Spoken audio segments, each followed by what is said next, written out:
2026-yilda dunyoni nima kutadi? 2026-yil kelajak emas. Bu allaqachon mavjud bo'lgan tahdid. Dunyo xavfli bosqichga kirmoqda. Eski qoidalar endi ishlamaydi. Siyosat, iqtisodiyot, xavfsizlik, hamma narsa bir vaqtning o'zida o'zgarmoqda.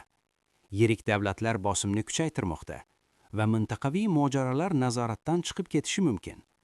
Pul endi biz bilganimizdek emas. Raqamli valyutalar, tranzaksiyalarni nazorat qilish, yangi moliyaviy ittifoqlar bu tanish sistemaga zarba. Sun'iy intellekt dunyoni tezlashtirmoqda, lekin tezlik bilan nazorat kuchayib bormoqda. Qulaylik erkinlik evaziga keladi. Asosiy savol: bu yangi dunyoni kim boshqaradi va oddiy odam bunga tayyormi? 2026-yil hamma narsani o'z o'rniga qo'yadi va natijalar hammaga ham yoqmaydi. Bugungi dunyo nima bo'layotganini tushuning.